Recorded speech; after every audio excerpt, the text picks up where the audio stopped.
Today I want to review a checklist of items that would be good for you to have inside your market analysis.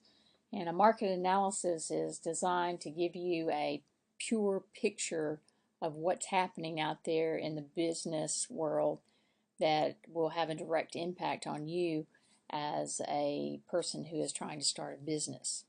So just straight off the bat, we're looking at something that's probably about 10 pages long. Most of the time, people always want to ask, how long does it have to be? It has to be at least 10 pages long, but it may need to be even longer than that, depending upon the type of business that you're trying to start. You will have to list all of your competitors within a geographic region, and you really have to have real numbers on these competitors. And you will need to be using the Reference USA to provide some of that data. And remember that when we looked at the Reference USA, you were able to see information about budgets and about sales volume and all those types of things, and those should be included in this particular market analysis that you do. So what happens inside your market analysis? The first thing that you're going to do is you're going to provide several summary paragraphs of who you are and what your product is, what your service is, what your company does. You've got to have a name for your company by now, and you need to name your products and your services, whatever that might be. In addition, you need to have a logo perhaps, and you need to have a slogan for who you are and what your brand is and what you are all about. This introduces someone who is looking to see if you have the potential to be successful in the market. They're going to want to know this information. And this information here will be helpful when you get ready to write your executive summary and your business plan that you'll be doing a little while later.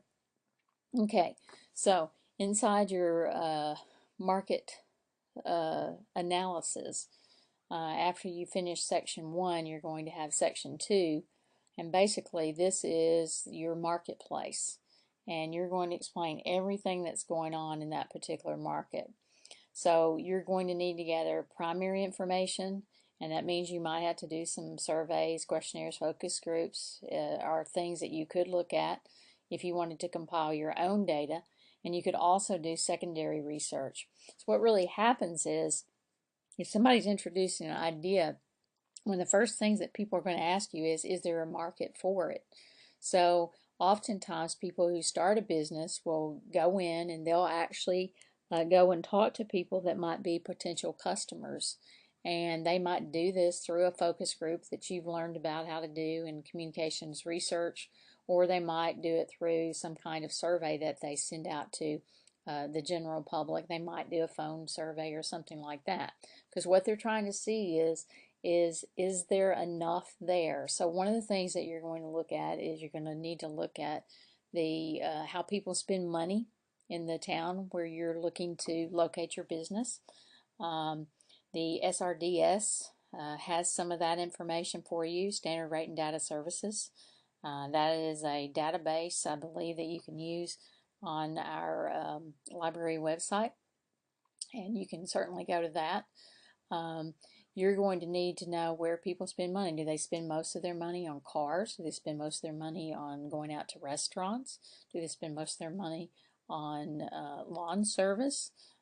Those types of things that you would need to be asking, because you have to have an audience, a target audience that will actually have enough money to purchase your products. So you have to think about all of that.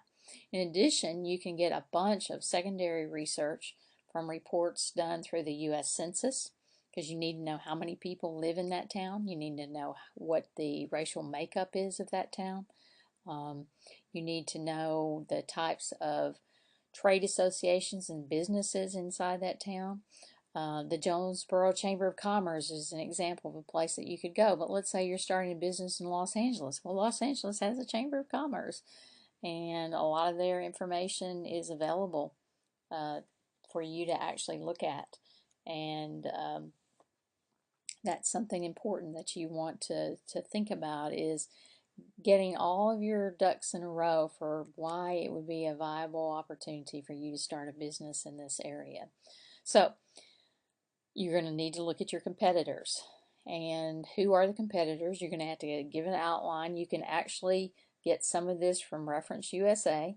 You can do a parameters. You can set up your parameters, 50-mile radius, a 10-mile radius, however large the radius is. You have to think about the different hubs of activity in different states. So in Northeast Arkansas, Jonesboro is that hub. So how far of a radius can you pull from? And then how far of a radius, if you're pulling from to get an audience and you're getting consumers, then that also means what kind of radius do you have for other businesses and outlier areas further away from Jonesboro that could take away from your business. So those are things that you had to look at. In addition, you may want to look at some psychographics of individuals and how they spend their money and where they go. And you can do that with Reference USA materials. Very easy to do. You're going to need to list all of your competitors. You need to give their names, their addresses, their phone numbers, any social media presence that they have. You really need to read the reviews from the consumers who use their products. And you may want to include some of those because a lot of times what those reviews will tell you is if there is something missing. What could be missing? If somebody says that a certain business does not do this, then does that give you an opportunity to do that in your particular business? You want to talk about what kind of products that they are selling. And if, let's say, you're going to do a clothing store, well, you're going to need to know all the products that are being sold by clothing stores here in town. What's going to differentiate you from everyone else? And then likewise, let's say you're not doing something that's tangible, but something that's intangible, a service. Let's say you're providing a lawn service, then you need to know all of the kinds of services they provide for that lawn service. So I need to get my yard mowed, let's say. And I've got some flower beds, and those flower beds are really in disrepair. And I would like to have those flower beds cleaned up, set up, taken care of, okay? I really just want to pay one person to do all of this. So can I find a lawn service that does all of that for me? And if not, then is that a unique selling proposition that you'll have with your own business to supply that combination of doing your yard but also doing your flower beds at the same time? And not everybody does that. And so that's something of importance if somebody's doing lawn service, let's say. Let's say you're doing graphic design.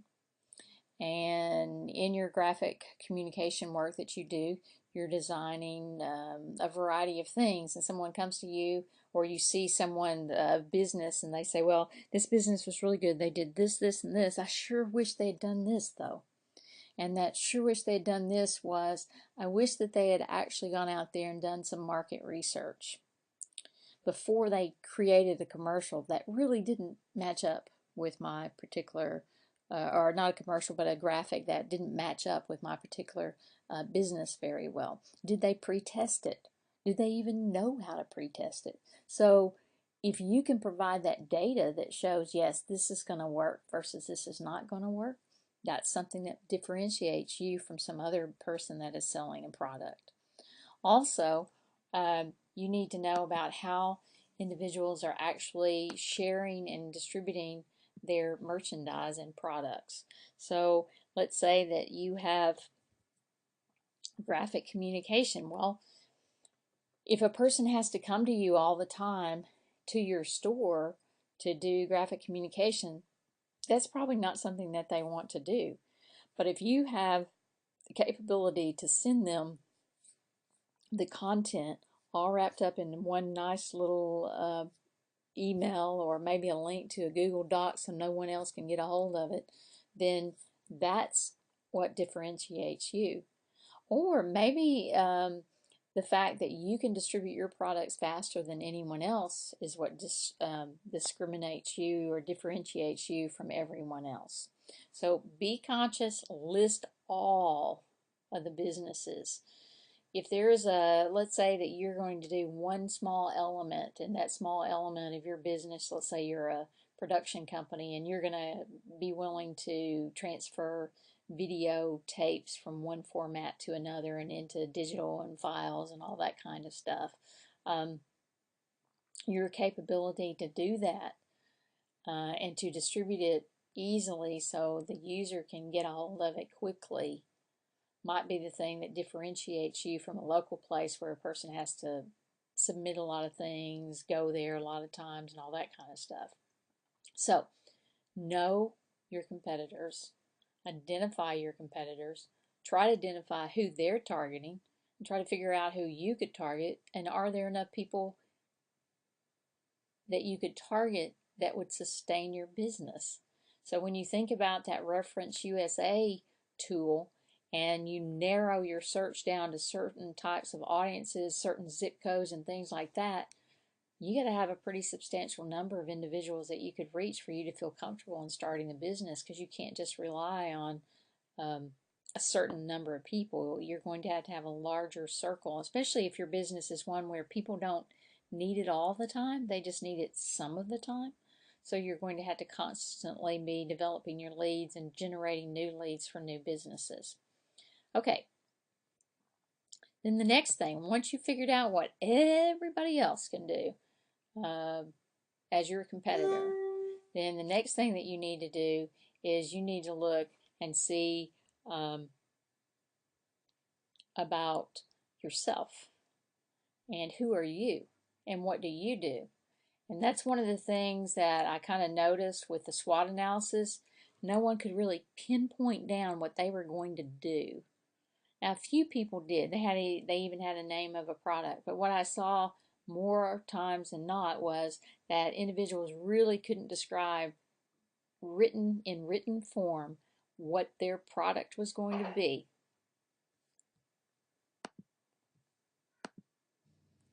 Okay, to work on the market analysis, you have to make sure that you identify your product, your service, what you plan to do in your market. You need to know the dollar size of your market.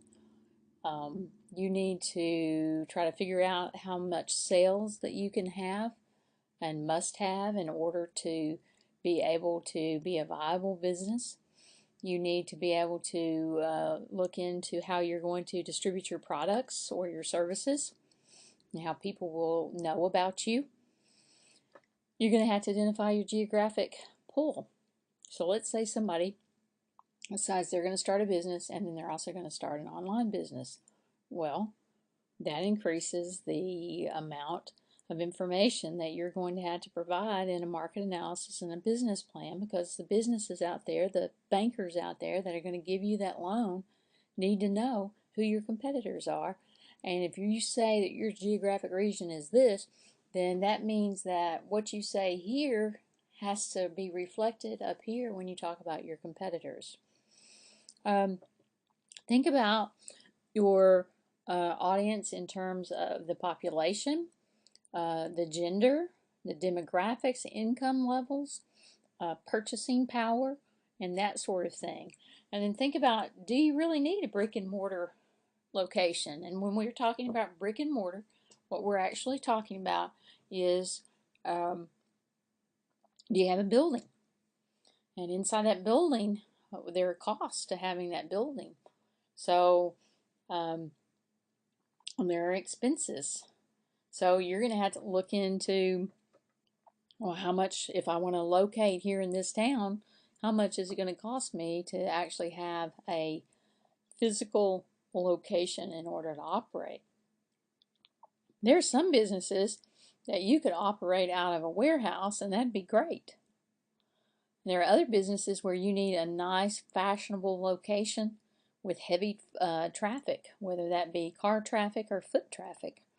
And so those are all important elements when you're doing your market analysis.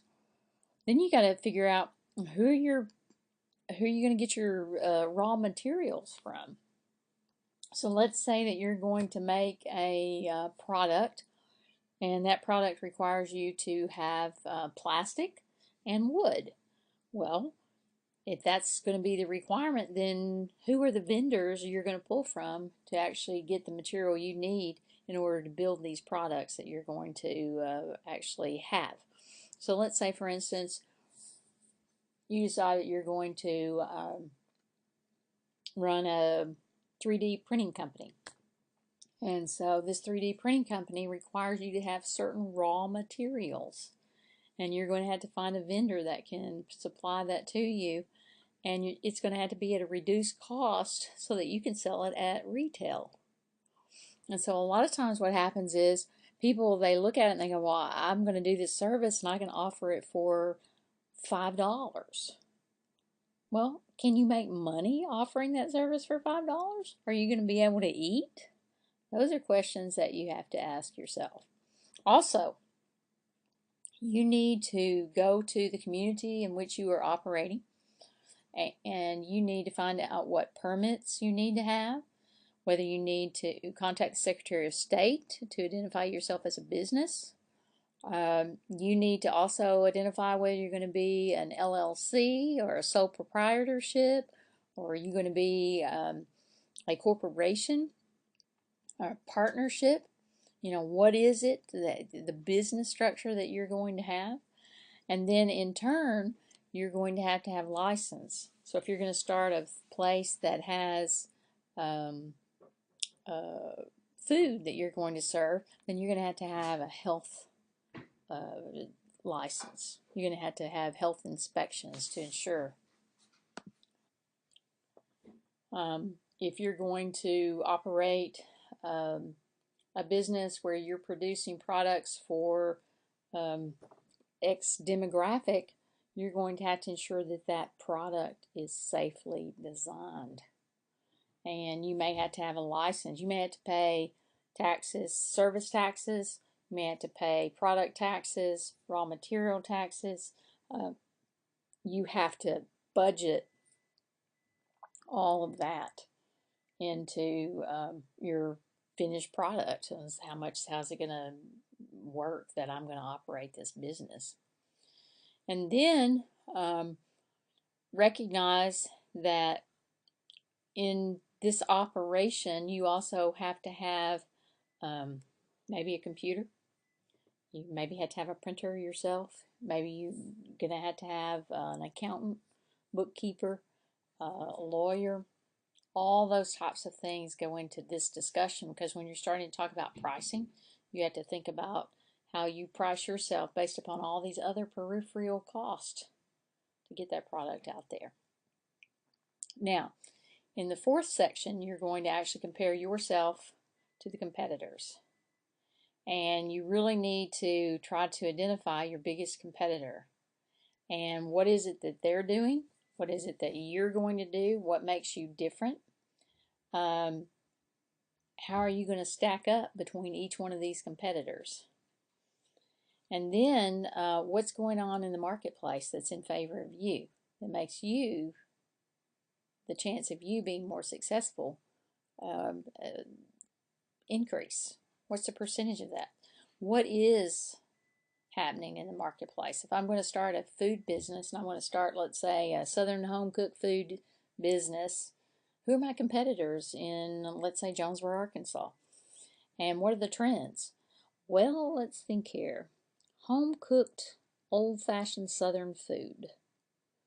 Who can actually eat that? And then what are all these external forces that are going to come in and tell people you don't need to be eating that, it's not healthy, and that sort of thing? Or maybe there's 2 other places in town that do that and they do it well. Should you go to those places and check them out? Sure, you should. If you're going to start a business, you should walk into those establishments and see what they're offering and see how they're offering it and see what their service is, because you're doing your research when you do that. Are there any kind of trends that are working for your benefit? Well, let me use the reverse of this idea of a Southern home cooked meal. and let me go and say that no, I'm not going to do that kind of restaurant. I'm going to do this healthy, purely organic restaurant. And that is, I could actually say there's a competitive trend that would benefit me because there's this health craze that's going on out there. And people are saying that there's all this stuff going on with chemicals in your food and all that kind of stuff. So, an organic establishment where you would actually be able to get organic food that's not been treated with chemicals might be of interest to quite a few people simply because that is becoming a trend at this particular time. And that trend could fade, and there could be something else that comes in that place. Then look at your demographics. So let's say that I have a very upwardly mobile demographic. I have the majority of my population is in the ages of 18 to 34. Well, that's in my favor if I'm going to build this restaurant that has all this organic food. That's definitely in my favor. And then if I start creating health consciousness content through my blogs and my social media and all that kind of stuff, that might actually benefit me as well. So, yeah, but if I don't have that upwardly mobile 18 to 34 that's so interested in being healthy, I might have a problem with the idea overall. So, compare your products and services to your competition. Now, there is a tool down here that you can use, and this is basically a tool where you can identify you and your strengths and weaknesses, and then what the competitors A and B do, and then what maybe is important to a particular customer. And so in this particular case, some things are going to be strengths for you, some are going to be weaknesses for you. You got to think about the price and quality and the selection that you offer, the service that you offer, how reliable you are you consistent, are you sustainable, are you stable? Do you have the expertise? Have you lived through this? I know I use a business here in town that they'll cook meals for me that are gluten free. Well, when I was looking around to try to find a place like this, um, I learned that this particular company had someone who actually is gluten intolerant, and so they're very cautious about how things are prepared because they've lived through it, so they have some level of expertise. And then there's issues related to your location and your competition. Maybe one competitor's location is so much better than yours, but maybe you've got so much of these other things going for you that location doesn't make as big of a difference. Also, issues with how you plan to sell. And there's really a high volume, hard sell type approach, there's a soft sell approach, there's also credit policies. And here's the deal, you guys. Are you going to take your money up front? Or are you going to wait and bill people? How long is it going to take you to get money back if you start billing people and you don't take your money up front? But what are people going to think if you have to have your money up front and they can't be billed? Then you're going to have to say, well, where are my dollars going to go? What are my competitors doing advertising wise? What am I going to do advertising wise? And what is my image going to be? I would strongly suggest that you really think about the image of your particular company and how it's going to be handled. And then after you do all of this here between you and at least two competitors, remember up here it's every competitor, every single competitor. Down here it's you plus the two main competitors that you see yourself going head to head against. And then you're going to need to write a paragraph about your competitive advantages and disadvantages after you've actually plugged these into this particular um, table here. And then in section 5 is your marketing objectives. Now you've done this analysis, now you've got some objectivity here, and now the question is, how are you going to introduce your new products? How are you going to keep your product that you have going? How are you going to move into new locations to sell more? What are you going to do to boost the sales of this particular product or service? And can you measure it by the things that you're doing, marketing, public relations, and advertising wise?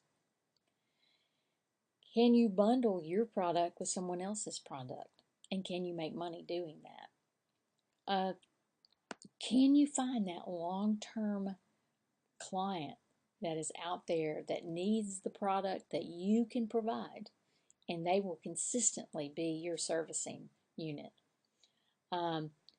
What about your price? How much are you going to charge? How are you going to keep your charge low enough so people will still come but appreciate the fact that you don't want to gut charge too low? You can always charge too low and people will expect you to always charge low. So you don't want to go too low to start with. You want to be at a mid-range, moderate range to start with. And then you have a basic price, and then you have different levels of purchases that you can add. So if somebody says, I want to do this, it's okay. Well, that means that you're going to be charged this. But oh, you want to add that, and you want to add this, and you want to add that, then this is going to add to the cost. The more accessories or services you ask for, the more it's going to cost you. Always working on your product. Always working on the sustainability of the product and creating new opportunities to use the product. Always identifying multiple ways that a product can be used. Also, then, how is your manufacturing process going to work? What are you going to do that increases the speed at which you can deliver something? It's all about speed. All of you are interested in getting something in a hurry. So if you order something, you want it there now.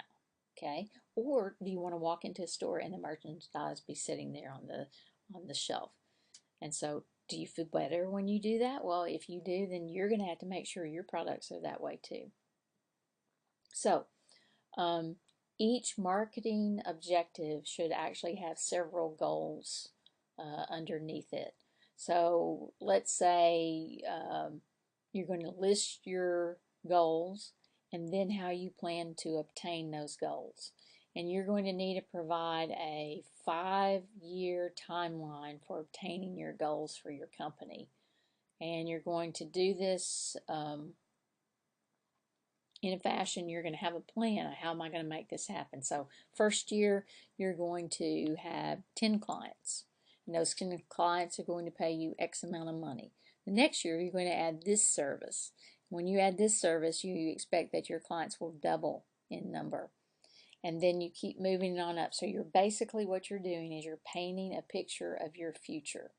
And you're describing in narrative form what you plan to accomplish through the different products that you're going to add to your business. So for instance, your first year of operation, you're going to double the amount of money from to the second year. Let's say you're offering some kind of food. Next year you're going to offer gluten-free food. Not this year, but next year you're going to offer gluten-free food. And you think that when you do that, your market share is going to increase by X amount of money. You need to try to figure this out 5 years out, how you're going to progress with your particular company. I'm going to suggest that you use the Bureau of Labor Statistics, U.S. Census, and Standard and Poor's Data Services industry reports. You'll find those in the library.